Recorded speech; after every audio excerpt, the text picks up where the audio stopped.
பல சிரமங்களை நாம் சந்திக்கலாம், பல கஷ்டங்களை நாம் சந்திக்கலாம். வறுமையில் நாம் வாடினாலும் நம்முடைய நிம்மதி சீர்குலைந்து போகாமல் இருக்க வேண்டும் என்றால் இந்த விஷயத்தை ஒவ்வொரு இறை நம்பிக்கையாளர்களும் தங்களுடைய மனதிலே ஆழமாய் பதிய வைக்க வேண்டும். அல்லாஹ்வுடைய தூதருடைய வாழ்க்கையை நாம் கேள்விப்பட்டிருப்போம், எத்தனை செய்திகளில் நாம் படித்திருப்போம். பல மாதங்களாக நபிகள் நாயகத்தினுடைய வீட்டிலே அடுப்பெரிந்தது இல்லை.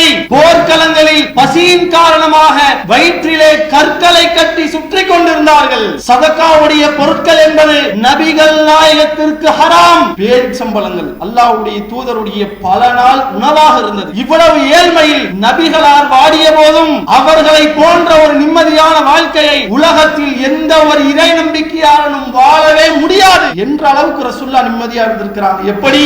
இந்த உலகம் என்பது எனக்கான உலகம் அல்ல, இந்த உலகத்தில் நான் ஒரு வழிப்போக்கனை போன்று தான் வாழ வேண்டும். இந்த உலகம் என்பது எனக்கான சிறைச்சாலை தான், மறுமைதான் என்னுடைய வாழ்க்கை. அதை தன்னுடைய மனதிலே ஆழமாக பதிய வைத்திருந்தார்கள். இப்படித்தான் எல்லா இறை நம்பிக்கையாளர்களும் இருக்க வேண்டும். மறுமைதான் நமக்கான உலகம். வல் ஆகிரத்து கைரு வ அப்காம், மறுமைதான் சிறந்தது, மறுமைதான் நிலையான வாழ்க்கை என்பதை நம்முடைய மனதில் ஆழமாக பதிய வைத்து விட்டால் நம்மை போன்ற ஒரு நிம்மதியான வாழ்க்கையை உலகத்தில் இருக்கக்கூடிய கோடீஸ்வரர்களால் கூட வாழ முடியாது.